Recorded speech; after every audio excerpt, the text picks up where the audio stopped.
Aquesta setmana ha començat el curs escolar. En el cas de Reus, més de 15.000 alumnes han tornat a les aules d'infantil, primària, secundària, batxillerat i cicles de formació professional. Són menys que l'any anterior, però el govern municipal això ho veu com una oportunitat per reformular el sistema a la ciutat. Sigui com sigui, les escoles tenen reptes sobre la taula que són importantíssims. Revertir els resultats dels informes PISA, garantir una igualtat d'oportunitats en aules cada cop més heterogènies, barallar-se amb pares i mares i tot plegat sovint amb menys recursos dels que pertocaria. Vivim en un país que a voltes sembla que hagi oblidat la importància que tenen les escoles, el que s'hi forja, que no deix de ser el nostre propi futur. Els mestres fa temps que es queixen, que no se'ls escolta i els problemes es van acumulant. I a tot aquest escenari cal sumar-hi una revolució, la tecnològica. Aquest serà el primer curs que es prohibirà l'ús dels dispositius mòbils als centres educatius a l'ensenyament obligatori, ni mòbils ni rellotges intel·ligents. I aquest retorn al passat, aquestes passes enrere, venen acompanyades amb una nova voràgina que es diu intel·ligència artificial i amb la qual la canalla d'avui interactua per pràcticament tot. Avui volem abordar l'inici de curs, els reptes a les aules i les conseqüències de les pantalles. Benvinguts a Qüestió de Fons.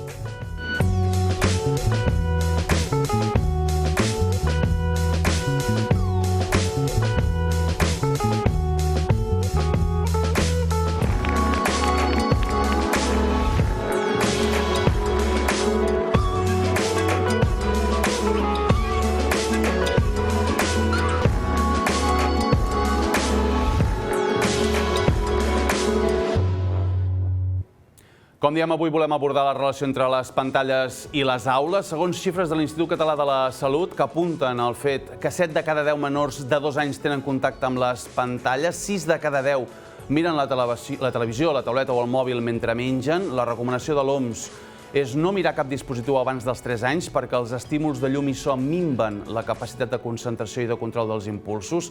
Segons aquest treball, la majoria de canalla de menys de 12 anys consumeix més de 2 hores de pantalles digitals en un dia festiu, xifra que els experts també consideren que és excessiva. En concret, un 42,3% de les famílies tenen els seus petits entre 2 i 4 hores davant les pantalles els caps de setmana o dies de festa i un 14% dels infants hi està entre 4 i 6 hores. Per això és tan important per a alguns pares i mares que des de la Generalitat s'hagi decidit enguany fer un pas més endavant en la limitació de l'ús de les pantalles a les aules, a les classes, a les escoles. Aquest any és el primer any que ni rellotges ni telèfons mòbils es poden entrar en els cursos d'educació i d'ensenyament obligatori. De tot això ne parlen des de professors fins a també pares. Ara és com un plus que rebem bé sense por perquè ja ho hem fet, però potser hi ha algunes coses que pensem que ens podem perdre, no? Hi ha els mòbils, en ocasions puntuals, es poden ser bons pedagògicament. Per exemple, nosaltres fem unes rutes clàssiques, els alumnes de clàssiques que amb geolocalitzacions troben alguns punts de la cultura clàssica a Reus. Són coses que s'hauran de deixar de fer, no? Nosaltres estem molt contents, és una cosa que portàvem temps lluitant ja, i, clar, entre les coses que celebrem molt, que s'hagi creat el grup d'experts que ha redactat aquest pla, que s'erradiqui l'ús dels mòbils als centres, que a més l'edat dels 0 a 6 anys quedi exclosa completament de l'ús de pantalles als centres educatius també, i que es prohibeixi una miqueta també el seu ús a la canalla tan petita, que tenen el cervell desenvolupant-se, començant-se a desenvolupar, i s'ha trobat ja canalla de 7-8 anys addictes als mòbils, als dispositius. Avui per això hem convidat a Mar Camacho, que és experta en educació digital. Senyora Camacho, gràcies per ser amb nosaltres. Hola, bon dia. Moltes gràcies a vosaltres. Mar Camacho és professora titular de la Universitat Rovira i Virgili, com dèiem, experta en tecnologia digital. Va ser directora general d'Innovació, Recerca i Cultura Digital de la Generalitat de Catalunya i, de fet, és autora del Pla d'Educació Digital de la Generalitat de Catalunya. Per això creiem que és un perfil idoni per exposar-nos, senyora Camacho, la gran pregunta. Les pantalles són nocives a les aules? Són nocives a la nostra vida general? Són nocives per la canalla? En principi no, sempre i quan hi hagi un control sobre l'ús que es fa sobretot en edats molt primerenques i realment la nostra feina, que és nosaltres ens dediquem des de l'àmbit de l'educació a veure com aquesta tecnologia sempre pot potenciar el procés d'aprenentatge, des d'edats primerenques també fins que els nois i noies ja se'n van de l'educació obligatòria o fins i tot de la postobligatòria.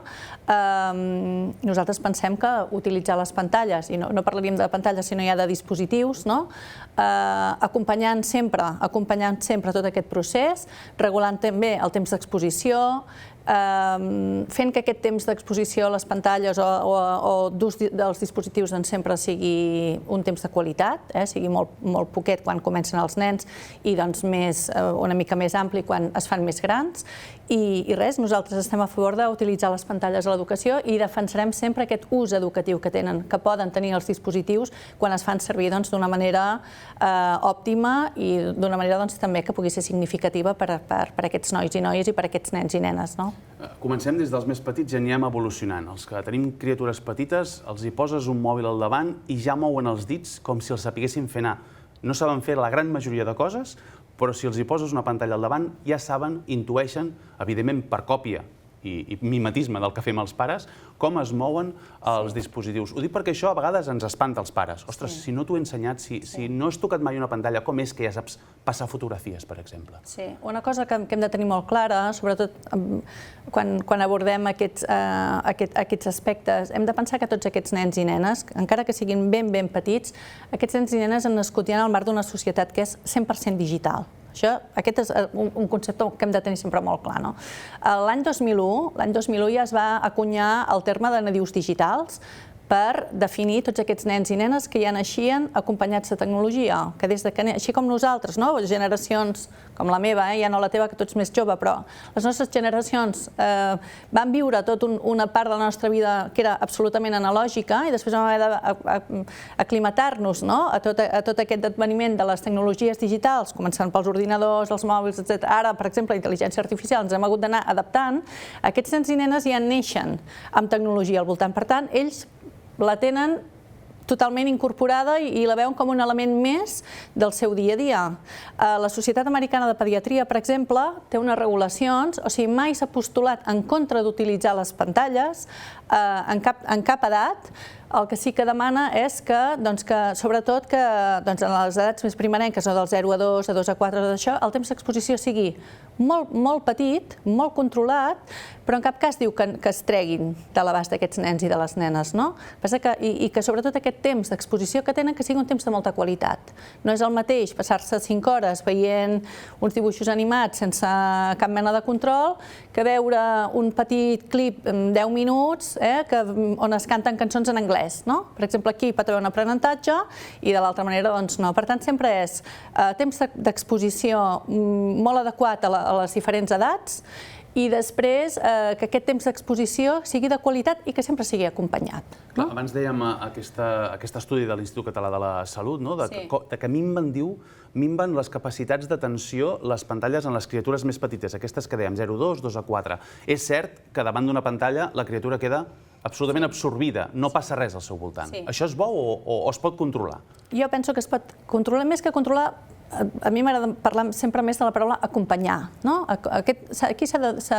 me'n recordo fa molts anys en una conferència va sortir un noi que era expert també que venia de l'àmbit més social i va començar a treure un munt de ganivets, des d'un ganivet de plàstic d'aquests de fireta de jugar dels nens petits fins a un ganivet d'aquests que tallen el pernil, que són hiperafilats. I deia, clar, nosaltres no podem donar aquest ganivet del pernil a un nen que té 2 anys, que aquest ha de començar amb el ganivet de joguinar. I penso que és una metàfora molt bona per explicar exactament com, perquè al final hem d'acabar sabent fer anar aquest ganivet. Nosaltres hem d'aprendre i hem de ser molt bons fent servir el millor ganivet de tots, el més afilat, el més difícil de fer servir, però nosaltres l'hem de saber fer servir, tant com ciutadania, com també, sobretot, hem d'ajudar els nostres nens i nenes, aquests petits que es viuen abrumats. Ara mateix estem absolutament interpel·lats per la intel·ligència artificial, que suposo que en parlarem després, però clar, cal tenir en compte que vivim en un món que és 100% digital, que el món va cap a una banda i que l'escola no pot quedar aliena a tot aquest progrés i a tot aquest avenç.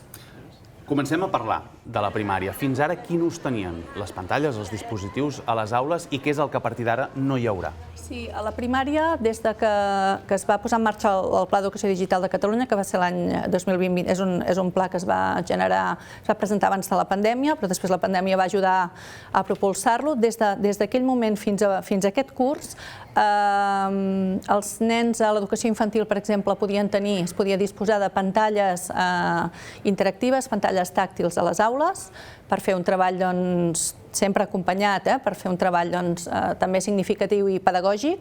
I després, a 5è i 6è de primària, a 5è ja se'ls donava als nens, a tots els nens de Catalunya, ja tenien accés a un ordinador que era per ells, que el mantenien fins que marxaven de l'escola.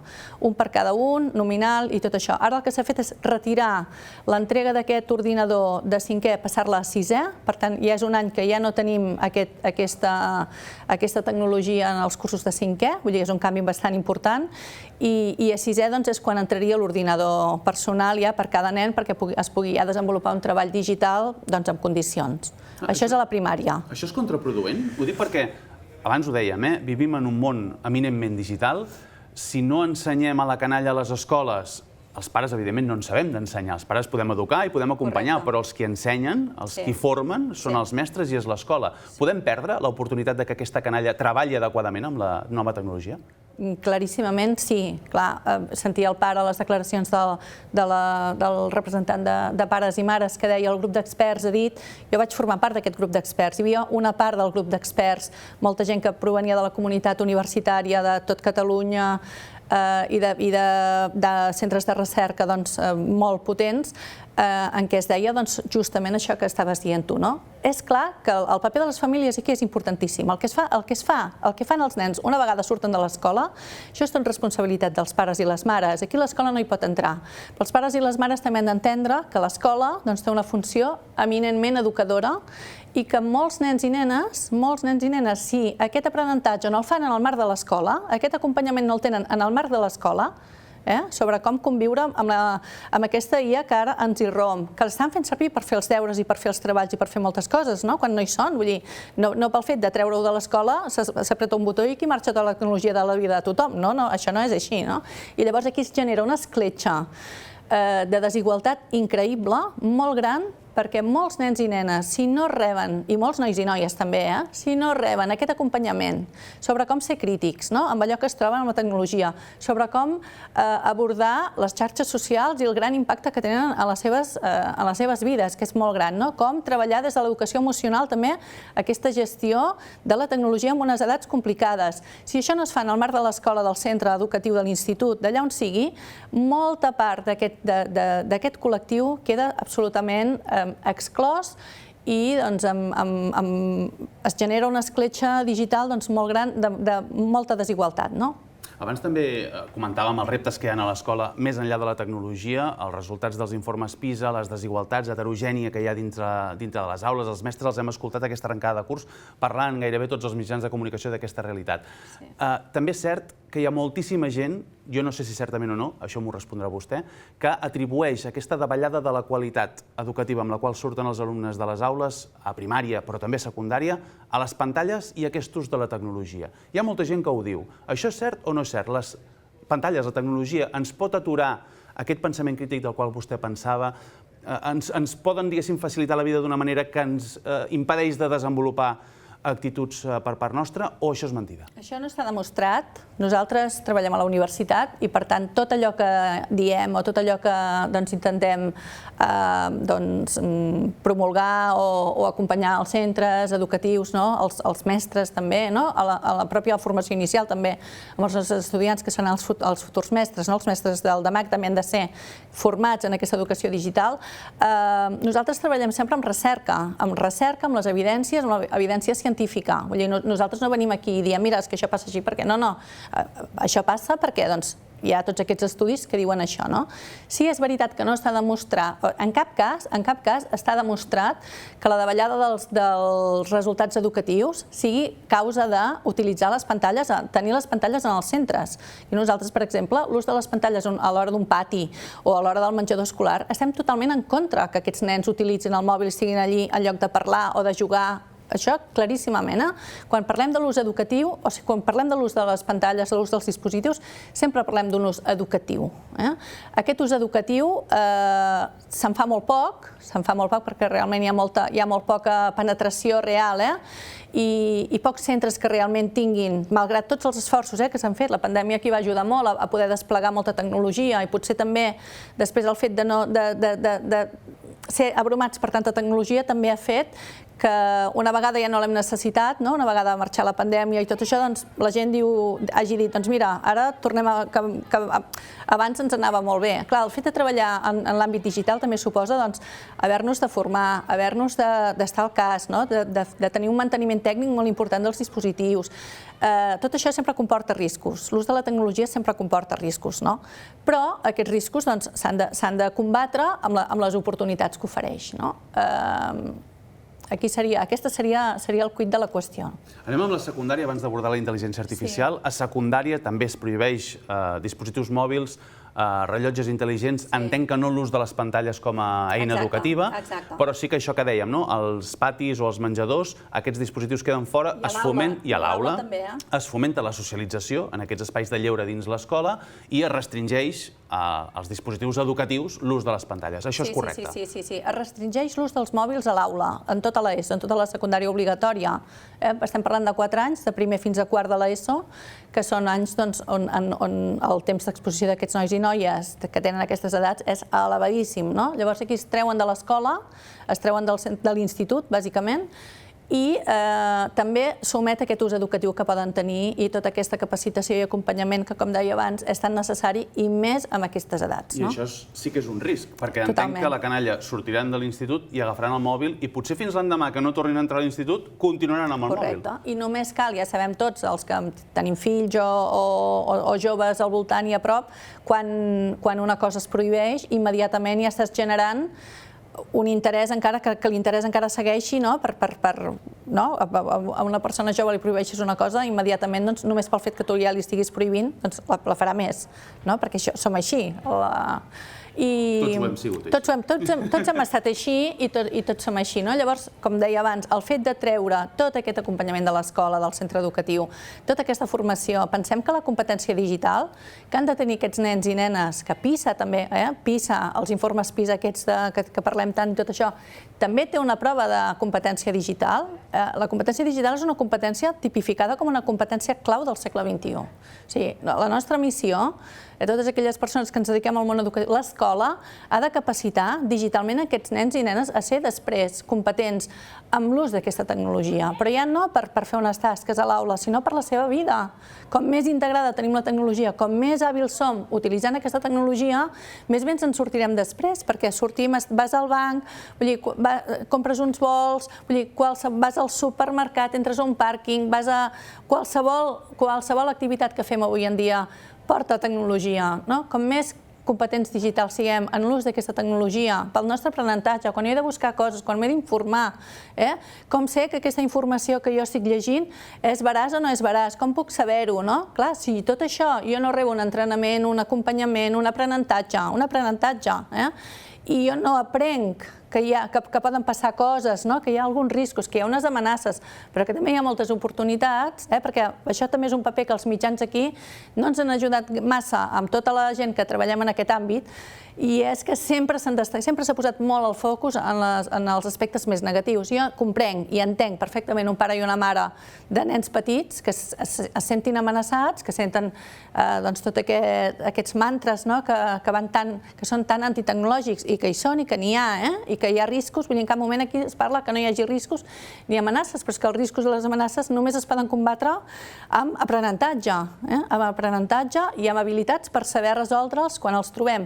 No per treure els mòbils de les escoles, aquests riscos disminuiran, al revés, augmentaran i no estarem preparats per combatre'ls, Anem amb l'última de les grans qüestions, que és l'arribada, la irrupció de la intel·ligència artificial.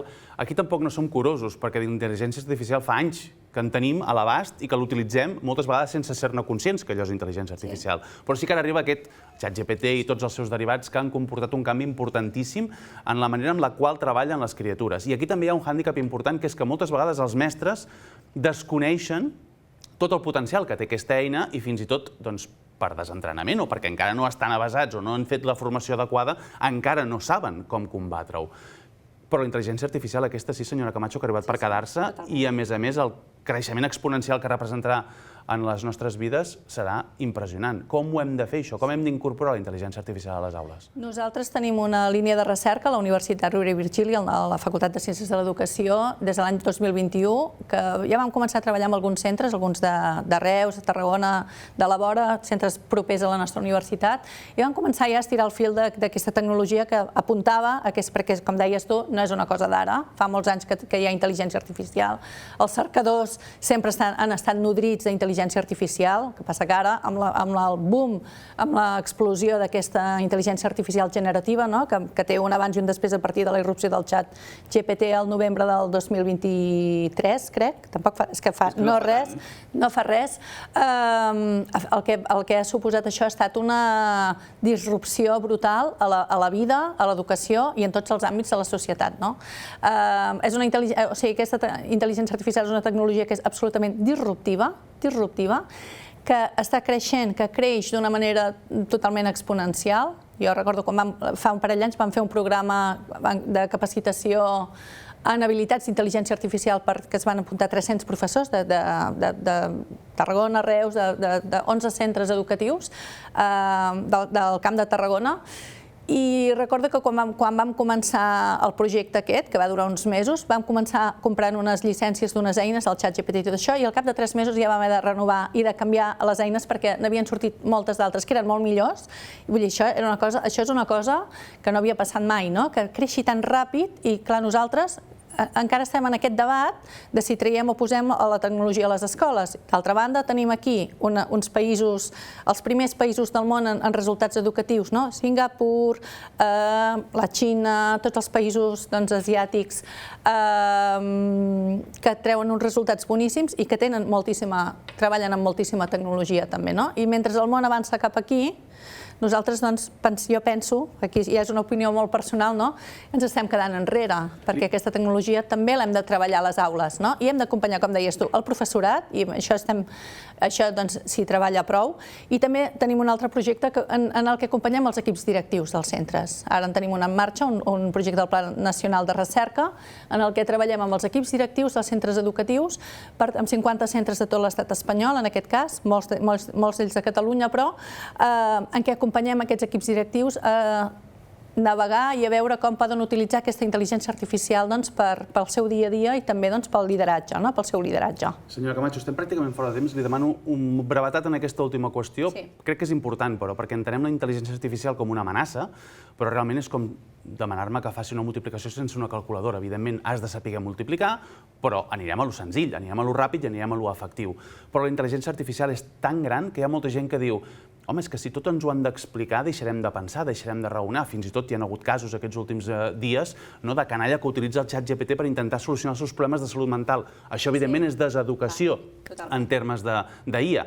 Però també és cert que podem deixar de pensar o podem deixar de raonar o buscar el raonament que buscàvem anteriorment perquè serà molt més senzill trobar les respostes a les nostres preguntes? No deixarem de raonar ni de pensar i val a dir que sí que és veritat que, i torno amb allò de l'atenció que em deies abans, si es perdia l'atenció o si es perdien algunes habilitats, és possible que es perdin algunes habilitats que abans estaven molt més assolides perquè no hi havia tecnologia, però a partir de la tecnologia també s'han generat noves habilitats, s'han desenvolupat noves habilitats, i això també està estudiat i també està tipificat. I tornant a la intel·ligència artificial, clarament, com qualsevol tipus de tecnologia, l'hem de posar al nostre servei, no nosaltres hem d'estar al servei de la tecnologia, sigui la intel·ligència artificial, sigui el que sigui, sempre l'hem de posar al nostre servei i l'hem d'utilitzar quan ens aporti valor. O sigui, són les dues claus. Utilitzar la intel·ligència artificial com un assistent, es parla d'aquests assistents, dels copilots, dels copilots, doncs hem d'entendre la intel·ligència artificial com una tecnologia que tenim molt a l'abast, però que l'hem de fer anar segons nosaltres necessitem i per allò que nosaltres volem assolir. I això també cal treballar-ho amb els nens i nenes a les escoles, clarament, i als instituts. És Marc Camacho, és professor titular de la URB i és expert en tecnologia educativa. Senyora Camacho, moltíssimes gràcies per ser aquí amb nosaltres. Moltes gràcies a vosaltres. Gràcies. I a vostès també moltíssimes gràcies per aquesta arrencada de qüestió de fons aquí a Canal Reus i tornarem el divendres vinent amb més qüestions de fons. Gràcies, com sempre, per la seva atenció i confiança. Que acabin de passar un molt bon cap de setmana.